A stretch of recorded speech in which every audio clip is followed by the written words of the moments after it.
নমস্কার, আপনাদের সকলকে স্বাগত জানাই কানহা বাংলা ইউটিউব চ্যানেলে। শিব পার্বতীকে বিবাহ করে কৈলাসে আনলেন।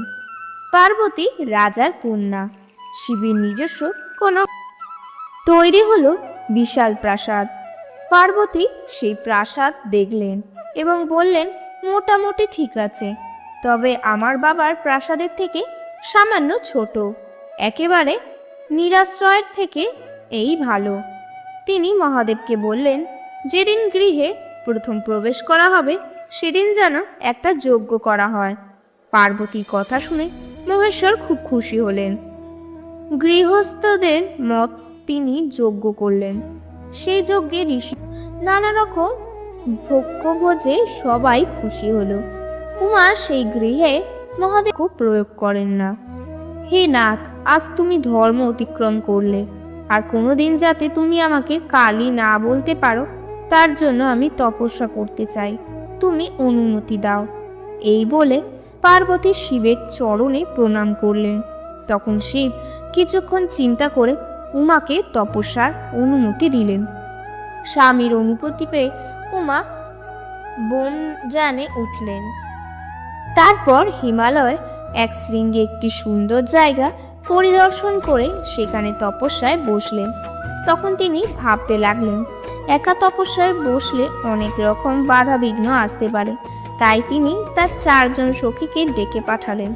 সঙ্গে সঙ্গে সেখানে জয়া, বিজয়া, জয়ন্তী আর অপরাজিতা হাজির হলেন। খুব আনন্দের সঙ্গে তারা পার্বতীর সেবায় ব্রতী হলো। একদিন শিবকে পাবার জন্য গিরিরাজের কন্যা এক মনে কঠোর তপস্যায় মন দিলেন। পার্বতী যেমন তপস্যা করেছিলেন এখন ঠিক তেমনই তপস্যা করলেন। একদিন একটি বাঘ ঘুরতে ঘুরতে আশ্রমে ঢুকে পড়ল। সে দেখল একটি নারী এক পায়ে দাঁড়িয়ে তপস্যা করছে। তখন বাঘটি ভাবল, এই নারী তপস্বিনী, একে খাওয়া উচিত হবে না। তপস্যায় সিদ্ধ হলে এই নারী যখন বর লাভ করবে তখন আমি একে খাইনি বলে আমিও বর লাভ করব। বাঘ যখন এই সমস্ত ভাবছে তখন পার্বতীর 4 সখী সেখানে ছিল না। সেই বাঘ তখন সেখানেই বসে রইল। 4 সখী আশ্রমে বাঘকে দেখে খুব ভয় পেয়ে গেল, কিন্তু বাঘকে শান্ত থাকতে দেখে তারা যে যার কাজ করতে লাগলো। বিধাতাকে প্রসন্ন করার জন্য পার্বতী কঠোর তপস্যা করেছেন। এভাবে 100 বছর পার হয়ে গেল। ব্রহ্মা তুষ্ট হয়ে উমার সামনে উপস্থিত হলেন। ব্রহ্মা বললেন, আমি তোমার তপস্যায় সন্তুষ্ট, এখন তুমি বলো কি প্রার্থনা তোমার। ব্রহ্মার কথা শুনে দেবী পার্বতী খুব খুশি হলেন এবং বললেন, হে পদ্মাসন, আমাকে বর দেবার আগে এই বাঘটিকে বর দিন। দেবীর কথা শুনে ব্রহ্মা সেই বাঘকে বর দিলেন। হে বাঘ, তুমি শানপত্র লাভ করবে ভগবানের, তোমার ভক্তি থাকবে আর সব জায়গাতেই তোমার জয় হবে।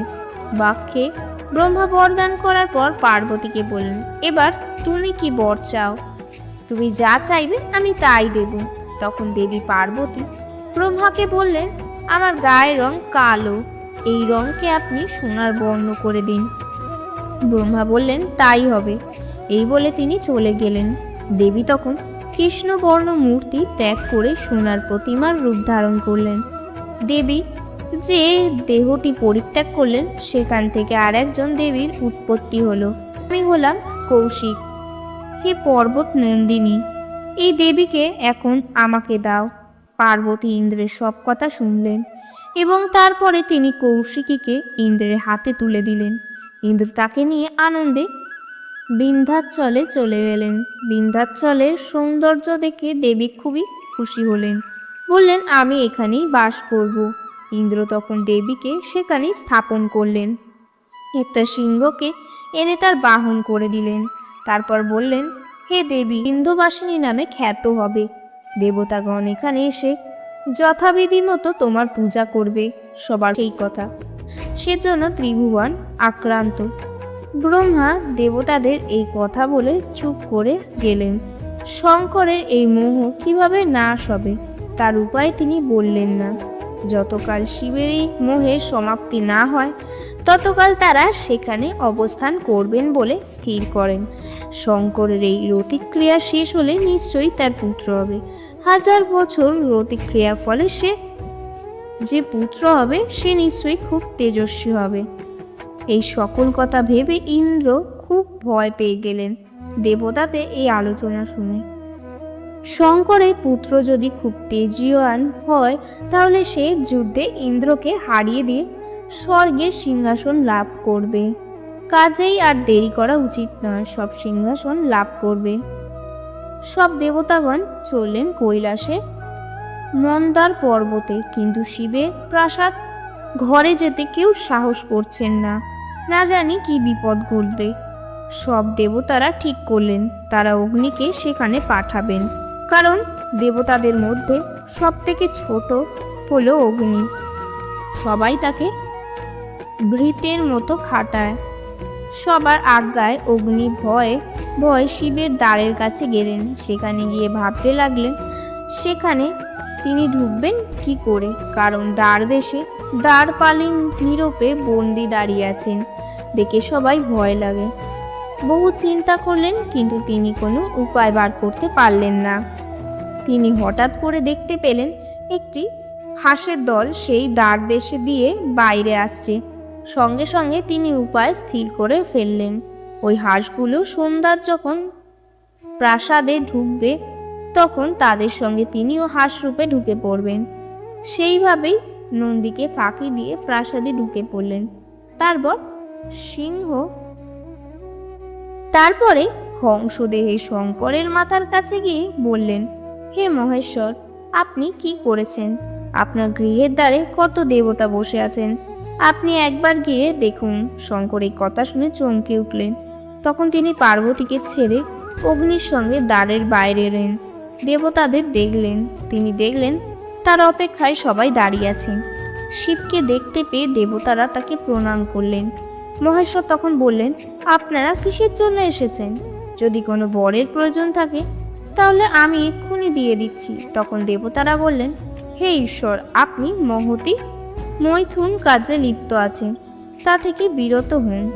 মহেশ্বর বললেন, আপনারা যা চাইছেন তাই হবে, কিন্তু ওই মৈথুনে এ পর্যন্ত যে রথ বলবন শিব ঋত ধারণ করতে পারবে বলে তাই সবাই বিশেষ চিন্তাগ্রস্ত হলেন।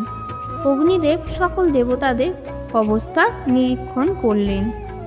তিনি নিজে শিবের কাছে গিয়ে বললেন, হে মহেশ্বর, তার রেত অগ্নিদেবকে দিলেন। তিনি অগ্নিতা পান করে পরিতৃপ্ত হলেন। তারপর শঙ্করকে সবাই প্রণাম করে যে যার গৃহে চলে গেলেন। শিবের শত্রু পান করে ক্রমে ক্রমে অগ্নি। এইভাবে 5000 বছর কেটে যায়। অগ্নি আর সেই রেত তেজ সহ্য করতে পারছেন না। কন্যা কুটিলা চিন্তা করে দেখলো এমন সুযোগ হাতছাড়া করা যাবে না। তত সোনার মতো হয়ে গেল। তখন থেকেই অগ্নিদেব হিরণ্যরেতা নামে খ্যাত হলেন। কুটিলাও শিবের রেত ধরে রাখলেন 5000 বছর ধরে। এতে তার গর্ব পূর্ণ হলো। কিন্তু তিনি এই গর্ব ধরে রাখতে না পেরে ব্রহ্মার কাছে গেলেন। ব্রহ্মা তাকে দেখে বললেন, তোমার গর্ব কে তৈরি করলো? কুটিলা তখন সব ঘটনা বলল। তিনি বললেন, আমি 5000 বছর ধরে আছি, কিন্তু পুত্র প্রসব হচ্ছে না। পিতামহ বললেন, তুমি উদয়া বনে যাও, সেখানে বিশাল সরোবর আছে, সেখানে তুমি এই গর্ব ত্যাগ করো। আরো 10,000 বছর পরেও ওর থেকে পুত্রের জন্ম হবে।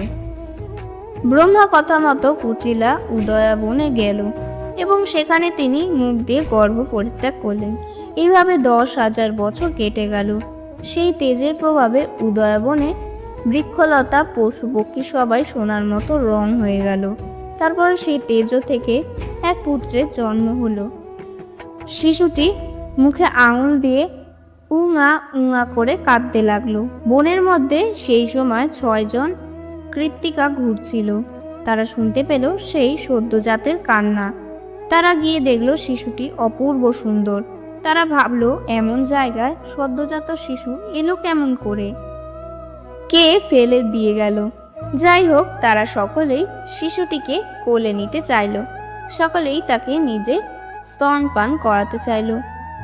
অগ্নিকে ডেকে ব্রহ্মা বললেন, গুরু নামে তোমার পুত্র হলো, সে কেমন হলো? ব্রহ্মার কথা শুনে অগ্নি অবাক হলেন এবং ব্রহ্মাকে জিজ্ঞেস করলেন, আপনি গুহ কাছে বলছেন? এই নামে আমি কাউকে চিনি না। তখন ব্রহ্মা বললেন, তুমি যে শঙ্করের রেতো পান করেছিলে এবং তুমি কুটিলাকে দিলে, পরে কুটিলা তা সরবনে ফেলেছে, তা থেকেই পুত্র জন্মেছে, তারই নাম গুহ। ব্রহ্মার কথা শুনে অগ্নি তাড়াতাড়ি সরবনের দিকে গেল। যেতে গিয়ে কুটিলার সঙ্গে দেখা হলো। কুটিলা জিজ্ঞেস করলো, তুমি কোথায় যাচ্ছ? অগ্নিদেব বললেন, সরবনে যাচ্ছি, সেখানে আমার পুত্র সন্তান জন্ম নিয়েছে। কুটিলা শুনে বললেন, সে তো আমার পুত্র, তুমি তাকে ধরে রাখতে পারোনি বলে আমি তাকে ধরে দিয়েছিলাম, কাজেই সে আমার পুত্র। তুমি ঠিক বলেছ, কিন্তু আমি যদি তোমাকে না দিতাম তাহলে তুমি পেতে কেমন করে? এইবারে দুজনে ঝগড়া করতে লাগলেন। তখন নারায়ণ জিজ্ঞাসা করলেন, কলহের কারণ? অগ্নি বললেন, শঙ্করের তেজে সরবনে এক পুত্রের জন্ম হয়েছে। তাকে তারা জিজ্ঞেস করলেন, সরবনে যে পুত্রের জন্ম হয়েছিল সেটি কার? তাদের কথা শুনে শিব আনন্দে বললেন, আজ আমি পুত্রের মুখ দেখতে পাবো।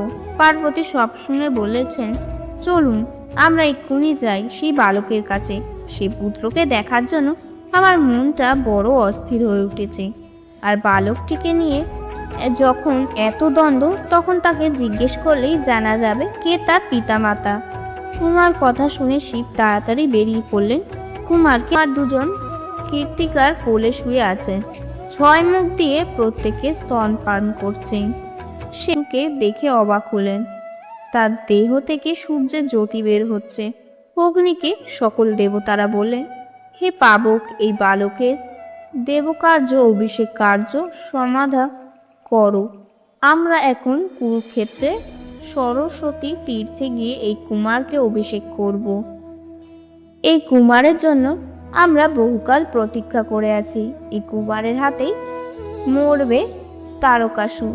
শিব দেবতাদের কথায় খুব খুশি হলেন। দেবতাগণ তখন কুমারকে নিয়ে কুরুক্ষেত্রে গেলেন। মহা ধুমধামে সেখানে ঋষি ও ব্রহ্মা অভিষেক করলেন কুমারে। তাকে অনেক বৌনৌষধি ও 7 সমুদ্রের জল ঢেলে স্নান করানো হলো। অভিষেক অনুষ্ঠানে সৌন্দর্য ও চারণগণ মধুর গীত গাইলেন এবং নানা রকম বাদ্য বাজালেন। উমা তার স্কন্দকে কোলে নিলেন এবং তাকে আদর করলেন এবং চুমু খেলেন। শিব, কুটিলা, অগ্নি সবাই খুব আনন্দিত হলেন। তারপর সেই কুমারকে দেবসেনাপতি পদে বরণ করা হলো। শিব, ব্রহ্মাদি এবং সকল দেবতারা সেই কুমারের সাহায্যের জন্য বহু বাণকে উপহার দিলেন। কার্তিকের বাহনের জন্য গরু তার পুত্র ময়ূরকে দিলেন। তারপর সেই কুমার পিতামাতাকে প্রণাম করলেন। বিষ্ণু, ব্রহ্মাদি দেবতাগণকে প্রণাম জানিয়ে ময়ূরের পিঠে চললেন এবং তারকাসুরকে বিনাশ করার উদ্দেশ্যে রওনা দিলেন। এই ভিডিওটি এখানেই শেষ হলো। আরও নতুন নতুন ভিডিও পেতে চ্যানেলটিকে সাবস্ক্রাইব করুন এবং আমাদের পাশে থাকুন। ধন্যবাদ সবাইকে। ভিডিওটি ভালো লাগলে অবশ্যই শেয়ার ও কমেন্টে করতে ভুলবেন না।